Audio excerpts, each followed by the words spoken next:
Welcome back to the Top Notch Documentaries YouTube channel. Recently, some of you have made me aware of a missing persons case out of Vermont, the case of missing 17-year-old Brianna Maitland. Today we'll be analysing the case and looking for potential links to Israel Keys. Hope you enjoy. March 19th of 2004 will begin like any other day for 17-year-old Brianna Maitland. It was a Friday and Brianna had gone out for breakfast with her mum to celebrate completing her GED exam. Brianna enjoyed the breakfast and was in good spirits, optimistic about her future, chatting with her mum about future college plans.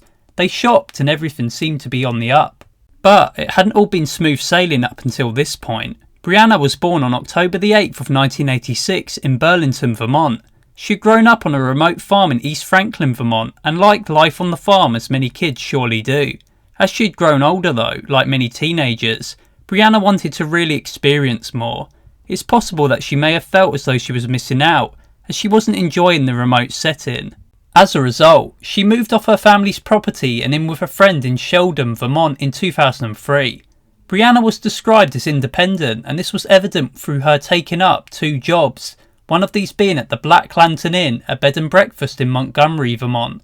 The month prior to her going missing, Brianna had quit high school but was still motivated to attain her GED. As mentioned, Brianna was optimistic about her future and was looking into going to college part-time. Unfortunately, this was not going to be the case. Having finished shopping, Brianna was driven back to her place by her mother Kelly, and then later on that evening, Brianna wrote a note intended for her roommate, saying that she'd be home following her work shift. Brianna arrived at the Black Lantern Inn and began her shift. When the shift ended, her co-workers made the offer that Brianna eat with them. Brianna wasn't feeling this and said her goodbyes, leaving the Black Lantern Inn at 11:20 p.m. Just from this interaction, it seems like Brianna was well liked by her work colleagues. They saw her leave in her mother's 1985 Oldsmobile 88, and up until this point, March 19th had been a typical uneventful day. But this was about to change. Somewhere between the Black Lantern Inn and her residence in Swanton, Brianna vanished. Brianna's roommate saw her note and noticed that it hadn't moved when she got back days later. Something wasn't right. The investigation officially began on March 23rd. Bruce and Kelly Maitland reported their daughter missing to the Vermont State Police, and they waited for answers in the case. 3 days earlier, on March 20th, Brianna's car, and I just wanted to clarify that this was registered in her mum's name, had been located. It was abandoned, backed at an odd angle into the side of a rural barn, just off Route 118, less than 2 miles outside of the town of Montgomery, Vermont, where the Black Lantern Inn sits. Brianna's car had gone through part of the barn as seen, but it wasn't as if Brianna had lost control of the car and hit the barn head on. It looked staged, and there were no tyre impressions to suggest any high-speed crash. On March 20th, the car's odd placement had attracted the attention of people driving by the barn, and the police came across it at 12:30 a.m, although some people claimed to have seen it prior to this time. Police found that the car was unlocked and the keys were nowhere in sight. Inside they discovered 2 unopened Black Lantern Inn paychecks. The officer who found the car took some notes, but then didn't report the incident for another 2.5 days. Pretty strange behaviour, but I'll move on. Days later, and police would travel to the Black Lantern Inn in an attempt to get a hold of the paycheck's recipient, Brianna Maitland, but to no avail. Just where was Brianna? Her work colleagues, friends and family must have assumed that she would pop up in the next few days, like many who go missing, but she hadn't. Police were certain that Brianna had ran away at first. This doesn't make much sense given that she had work responsibilities and was planning out a future. The same day that her car was found, she had been scheduled to work at her second job but was a no-show. Things weren't adding up and the police began to consider foul play as a serious possibility in the case. A search of the barn and the surrounding area turned up nothing. Scent dogs, helicopters and plenty of volunteers would emerge on the scene to help out and attempt to track down Brianna. Since March 23rd of 2004, Brianna's parents and the Vermont State Police have been chasing down leads.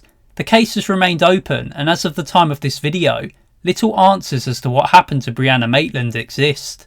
Reward money of up to $5,000 is available, asking for information which leads to a conclusion in this case. I'll now be going over some of the possibilities and what may have happened to Brianna Maitland. Most of these will be foul play scenarios. Brianna is more than likely deceased, just given what I've seen so far. However, wilder outcomes have presented themselves in missing persons cases like this, so anything is realistically plausible. Police tend to look at past conflicts and past issues when it comes to a missing persons case. Many people are quickly found, alive and well, but some are never found, likely a victim of foul play. When it comes to crimes, identifying a clear motive is vital. Brianna had a conflict just 3 weeks before she went missing. This past issue took place whilst Brianna was at a party. She was ambushed and attacked by a female whom she knew and could have fought back but made the decision not to. Brianna had been involved in jiu-jitsu for a number of years, and so I'm assuming that she could easily defend herself. She wasn't powerless. Could this female have been involved in her disappearance, holding a grudge against Brianna? Or was this just a completely unrelated incident? I'm siding with an unrelated incident in this one. To be involved in abducting a person who you've already beaten up without them even responding in an aggressive manner seems a bit over the top. There was a criminal complaint still in the works against the female, as Brianna had 2 black eyes and a messed up face, and this could be a motive for the female wanting her gone. I'm guessing that the female was in Brianna's age range, and to me, this criminal complaint doesn't seem like a major event which would result in a murder, more so a bit of conflict between young women which ended in a fight. It is entirely possible that this filing of a criminal complaint resulted in a seething hatred which led to murder. I don't truly believe that possibility though. However, until someone is done for the crime, it's always worth considering. When you look at Israel Keys' MO and then you make comparisons to this case, many common themes stand out. The location, a small remote town in Vermont, a state in which Israel admitted to having journeyed all over, a town with a river running right through it, surrounded by woodland and desolate abandoned structures. Brianna's car, an older model vehicle which Keys admitted to being his preferred carjacking choice. Her having completely vanished into thin air without a trace, much like the couriers, whose case was immediately considered foul play given the unusual specifics. And let's not forget the abandoned car point. Both cars left to be eventually discovered, with evidence still left inside, just not the vehicle owner. All of these themes really mirror to Israel's MO, but solid evidence is always going to be the key to solving a case, not coincidental ties. It isn't clear just where Israel was in March of 2004. He was living in Washington at the time, and the FBI timeline isn't all that credible in placing him in exact states. It misses out some trips, and doesn't include all of his travels, making it a challenge to really pin him down to an exact region. Although the official FBI timeline doesn't include a flight to the East Coast in February or March of 2004, it does include a flight to New Hampshire in October of that same year. Israel drove 1,745 miles and had the green light to leave the state. Could he have been revisiting Vermont to further destroy any evidence of the Brianna Maitland crime scene? After all, he is suspected of having returned to Vermont in October-November time of 2011 following the Courier murders in June. Credible eyewitness sightings of him in Burlington, Vermont back in late 2011 are out there, but there is no public travel information of Keys to suggest that he was in or around Burlington at the same time. Israel is known to have had the ability to present false alibis to friends and family and travel great distances in order to keep his crimes under wraps. Brianna was likely taken against her will, somewhere between her workplace and her residence. It was night time when she was last seen, and the roads in the general area is remote and isolated. At night time, an offender could have easily taken control of her. She is 5'5" and weighs 118 pounds, and even with jiu-jitsu experience, going up against a much heavier man wouldn't have made the slightest bit of difference. Israel has been noticed by lone women driving along desolate stretches of road at night, pulling up behind them and attempting to get them to either pull over or collide with their vehicle to hit them off the road. The pull-over routine that he was suspected of doing back in Washington makes the most sense, although just hearing about Brianna's personality traits, she doesn't seem like someone who'd be that naive to get out of her car if a man was beckoning her to do so. Recently, investigators shared new information which could crack the case. DNA on an item found near to Brianna's car had been collected and compared to 11 persons of interest. It hadn't been linked to 10 of those unnamed people, but one possible match was put forth. The DNA eventually matched to one of those suspects, someone whose name remains hidden at this time. Apparently, this person may or may not be a suspect in the case. It isn't clear how their DNA made it onto an item located near to her car, and if it was one of Brianna's personal items or some obscure piece of trash left around the time that she went missing. Authorities remain cryptic about this new lead, which could be a major case breakthrough. And all this information is really geared toward an abduction viewpoint. However, could Brianna have left voluntarily, or was she simply manipulating the evidence to point toward an abduction? Why would an offender have left her car in such an obvious place by a main road?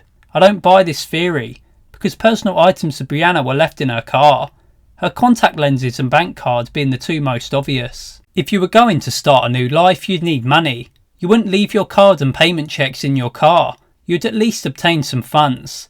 You wouldn't park your car in a remote farm region and leave no trace. Ideally, you would want closure in your case, to be in an area where your death scenario could be easily explained, like parking your car near to a cliff or a popular suicide spot. In conclusion, it is tough to tell if Israel is involved in the case. I personally believe that he isn't involved and that a local predator is likely responsible.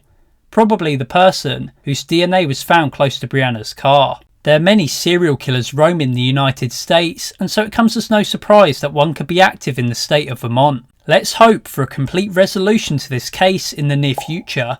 Brianna's family needs answers. It has been many years since they last embraced their daughter, and all they have left are memories of her. This is a sad case, one without any real answers. But with DNA evidence, this case could be solved any minute, and so not all hope is lost. This has been the video on the missing persons case of Brianna Maitland. As always, thank you for watching.